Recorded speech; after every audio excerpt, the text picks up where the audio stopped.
மாமியோடைய அன்பு 620. நான் இன்னைக்கு இந்த சிலப்பு தலைப்பை பற்றி சொல்கிறேன். இங்கே பாருங்க, பிங்க் ஸ்டஃப் இருக்குது. அது என்ன கிளீனிங் பேஸ்ட். இப்போ என்னோட பால் இருக்குது. ஸோ வாலி நாங்கள் கூப்பிடுவோம். ஏண்டா இது எக்ஸ்பெரிமெண்ட். இப்போ இங்கே பாருங்கள், ஸ்பஞ்சும் இருக்குது. ஸோ என்ன செய்யுதுன்னா இதோட இது கொஞ்சமாக வைக்கணும். இதோட இங்கே பாருங்கள், திறந்து பார்க்கணும். இங்கே திறந்து பார்த்தா இங்கே பிங்காக எல்லாம் இருக்குது. ஒரு சொட்டு அறுத்து இப்படியா இது இவ்வளோ தான் காணும். இப்போ இந்த இப்படியா செய்யுங்க. இங்கே அது ஏண்டா ஷைனியாக வரும். இங்கே பாருங்க, ஷைனியாக வரும் என்னோட செகண்டில்.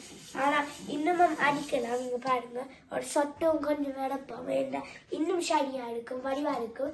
இது நீங்கள் கலவைக்கு இன்னொன்று வடிவாக இருக்கும். இங்கே பாருங்க, ஆக்கள் நிறைய யூஸ் பண்ணுது. இதுக்கா எனக்கு இது மிக்க பிடிக்கும். ஏன்னா அழுக்கான வடிவாக வரும். இங்கே பாருங்க, இது ஆக்கள் யூஸ் பண்ணுவாங்க கிளினிக்கு. இன்னைக்கு உங்களுக்கு பிடிச்சிருக்குதா? நன்றி, வணக்கம்.